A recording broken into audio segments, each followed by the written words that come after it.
अच्छा तुम यहाँ खुद ब खुद चली आई। मैं बहुत बेसब्री से तुम्हें मिलना चाहता था। मैं भी तुमसे बहुत बेसब्री से मिलना चाहती थी विशाल, और जो मैं तुमसे कहना चाहती हूँ वो कहने के लिए शायद मैं उसी दिन से बेसब्र हूँ जिस दिन से मैं तुम्हारी जिंदगी में आई। लेकिन आज तक मैं तुमसे कुछ भी ना कह सकी, क्योंकि मजबूरियों ने मेरे होंठ सी दिए थे। सबसे पहले मेरी बहन की मजबूरी, और उसके बाद तुम्हें खतरे से बचाने की मजबूरी। विशाल, जानते हो तुम्हें सबसे बड़ा खतरा किससे था?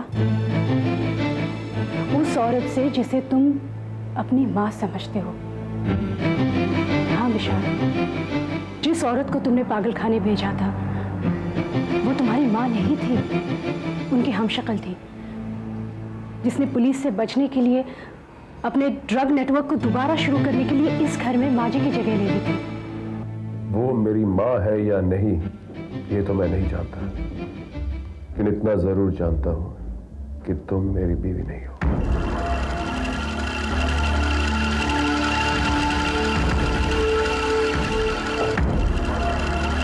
विशाल 5 साल के बाद घर आया है और उसे कुछ याद नहीं इन 5 सालों में क्या हुआ है, राइट? हाँ, डॉक्टर का कहना है कि वो कोमा में। कोई यकीन के साथ तो नहीं कह सकता ना कि 5 साल तक वो कोमा में ही था। हाँ तो अगर हम विशाल को विश्वास दिला सके कि उन 5 सालों में उसने किसी और लड़की से शादी की थी, तो अगर हम लोग ये साबित कैसे करेंगे? किसी और लड़की को उसकी पत्नी बनाकर उसके सामने पेश करके।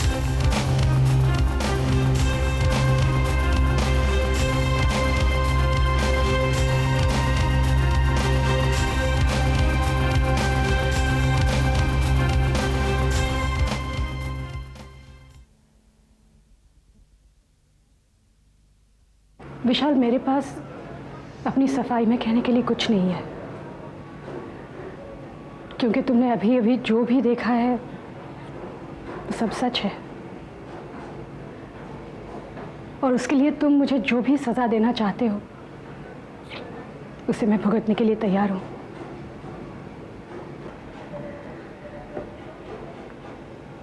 लेकिन विशाल, एक सच और भी है। इस वक्त मेरी कोख में मेरा बच्चा पल रहा है। विशाल, तुम्हारी गुनहगार मैं हूं, मेरा बच्चा नहीं है। इसलिए मैं तुमसे विनती करती हूं, मुझे सजा देने से पहले मेरे बच्चे का जन्म होने दो। विशाल, मैंने अपने बच्चे की जान को जोखिम में डालकर तुम्हें तुम्हारे बेटे से मिलाने की कोशिश की है। तुम्हें तुम्हारे बेटे की कसम है, मेरे गुनाहों की सजा में मेरे बच्चे को शामिल मत कर।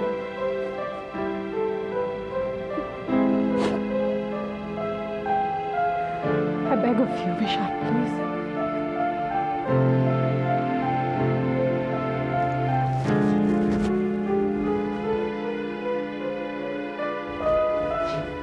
तुम झूठ बोल रही हो, और अगर ये सच भी है तो इससे बड़ी सजा और कोई नहीं होगी।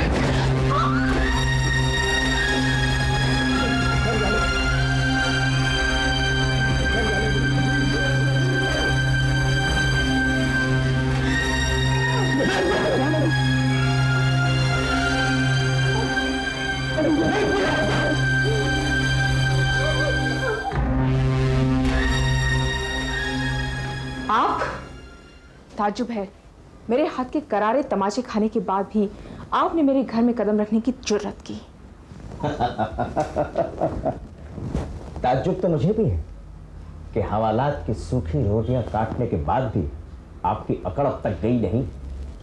माफ कीजिएगा, आपकी इसी अकड़ को सीधा करने के लिए मुझे मिस्टर विशाल ने आपके पास भेजा है। अब शराफत से जैसे इस कागज पे कहता हूं ना, वैसा लिखती जाओ, वरना भाई तो तुम्हारा अस्पताल की खाट काट ही रहा है। कहीं ऐसा ना हो कि तुम अपने घर में भी कदम रखने के लायक न रह पाओ। जी नहीं, मेरे पास पेन नहीं, मैं पेन लाया हूं। ये पेन और स्याही भी लाया, मगर अफसोस हाथ आपको अपना ही इस्तेमाल करना होगा। आपने गलत समझा। मैं कह रही थी कि विशाल के किसी भी नीच हरकत को तवज्जो देने के लिए मेरे पास वक्त नहीं है। सोच लीजिए, अगर आप विशाल बाबू की बात को तवज्जो देंगे तो आपका ये झगड़ा हमेशा हमेशा के लिए खत्म हो जाएगा। हाँ? क्या मतलब? मतलब ये कि आप इस कागज पर मिस्टर विशाल से साफ साफ अक्षरों में माफी मांगेंगे और आप ये भी लिखेंगे कि अब आप कभी भी भविष्य में मिस्टर विशाल को परेशान नहीं करेंगे। अब आप सुधर चुकी हैं और आइंदा कभी भी मिस्टर विशाल की पत्नी बनने की चाहत नहीं रखेंगे। ना ही तो आप मिस्टर विशाल की पत्नी थी, ना है और ना कभी बनने की कोशिश करेंगे। लिख दूंगी। आपने जो कहा मैं सब कुछ लिखने के लिए तैयार हूं, बशर्ते आपकी बॉस मुझे लिख कर दे कि उनका नाम विशाल सक्सेना नहीं है। जी हाँ, अगर वो ये कबूल कर ले कि वो विशाल सक्सेना नहीं है तो मैं ये कबूल कर लूंगी कि मैं उनकी पत्नी नहीं हूँ। जाइए, उनका स्टेटमेंट लिख कर दें। विशाल से टक्कर लेने का अंजाम शायद आप जानती नहीं। एक घंटे के अंदर आपके घर के सामने कितनी भीड़ जमा होगी आपको इसका अंदाजा नहीं। आपकी बदनामी के नारे इस कदर आसमान में गूंजने लगेंगे कि आप सोच भी नहीं सकते। आपका मुंह इस तरह से काला किया जाएगा कि ये घर घर नहीं, एक बाजारू औरत का दरबार कहलाएगा।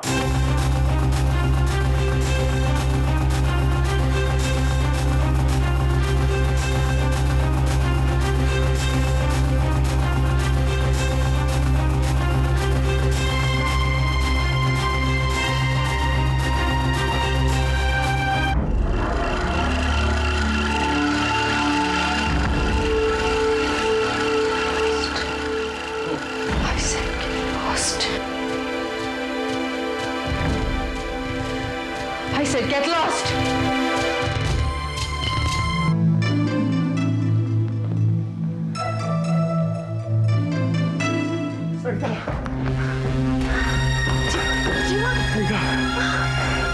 अमित को बचा लो। विशाल के आदमी उसे उठा ले गए। उसे बचा लो सरिता।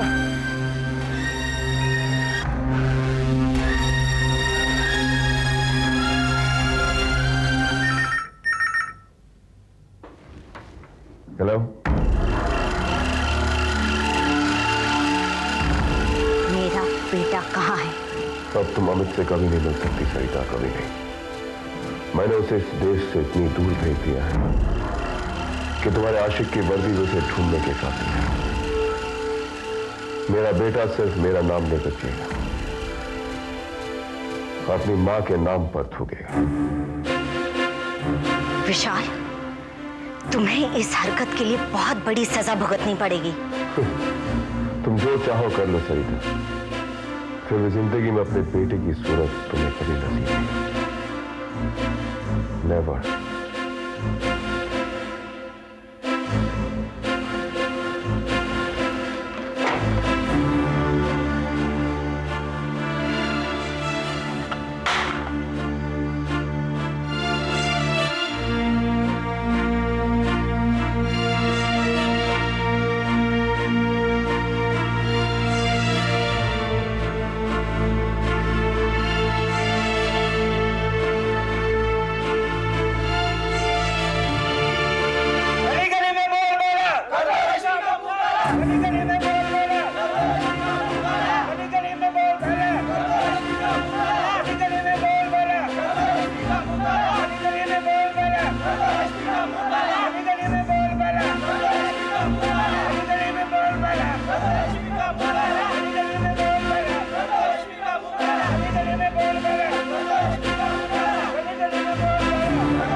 खतरे के बाहर है मिसेस विशाल सक्सेना, लेकिन मुझे अफसोस के साथ कहना पड़ रहा है कि गहरे जख्म की वजह से हम आपके बच्चे को नहीं बचा पाए।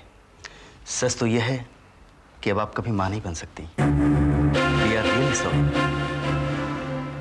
अपने आप को संभालिए, इस समय आपको आराम की सख्त जरूरत है। Take care of you.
मैं आ रही हूँ।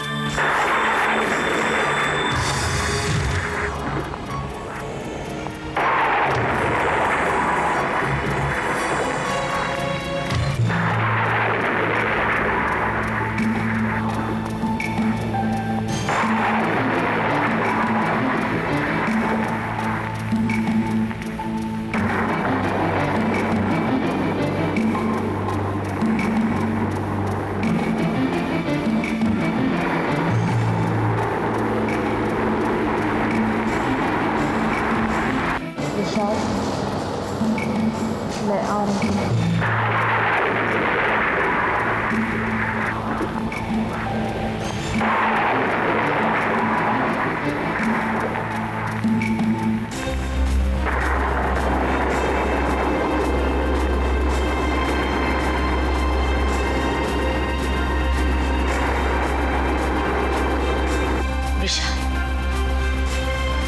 रही हूँ।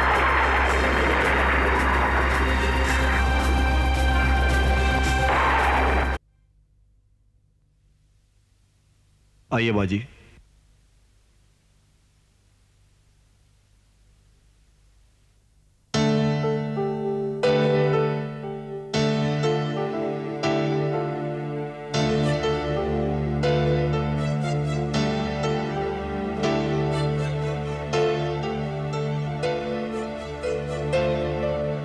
बहुत खुश लग रही है आप माँ जी।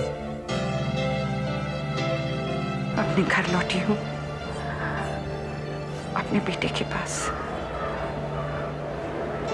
मैं तो उसे देखने की उम्मीद भी खो चुकी थी।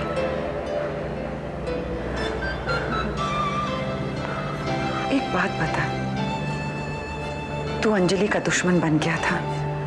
उसे तकलीफ पहुंचाने के लिए तूने मुझे अपने कब्जे में रखने की ठान ली। ये तो मैं अंजलि से जानी गई थी, और आज तू ही मुझे विशाल के पास ले आया। ये मैं कुछ समझी नहीं बेटा।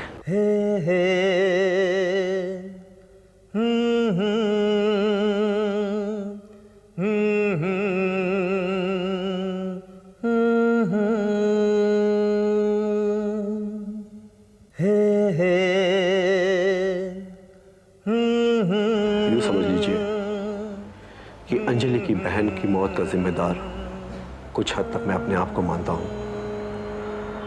मैं उससे माफी की तो उम्मीद नहीं रखता, लेकिन अगर उसका मकसद पूरा करने में उसकी मदद कर सकूं और विशाल ये देखकर अंजलि को अपना ले, तो मुझे खुशी होगी कि अंजलि ने जो चाहा वो उसे मिला।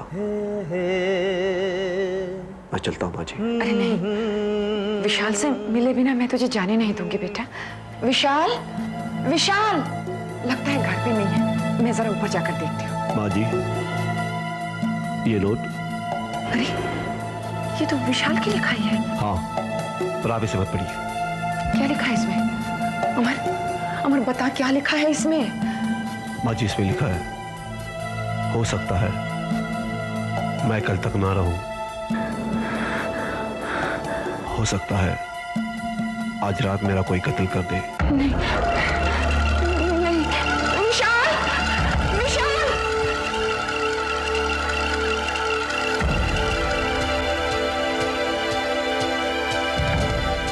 अगर मैं कल तक ना रहूं तो मेरी मौत की जिम्मेदार होगी डॉक्टर सरिता, रश्मि और अंजलि। विशाल!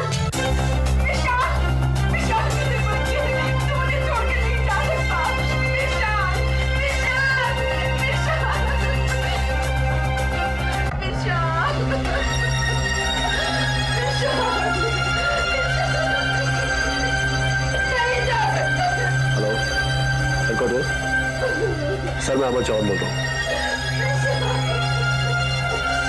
मिस्टर विशाल सक्सेना का मर्डर हो गया। एक बैंक नोट मिला है, उसमें विशाल ने अपनी मौत का जिम्मेदार 3 औरतों को ठहराया। ये उनके नाम है डॉक्टर सरिता, रश्मि और अंजलि। मुझे लगता है इन तीनों को फौरन गिरफ्तार करना पड़ेगा। अरे देखिए, आप इस तरह नहीं ले जा सकते। इनकी हालत बहुत खराब है। सही था।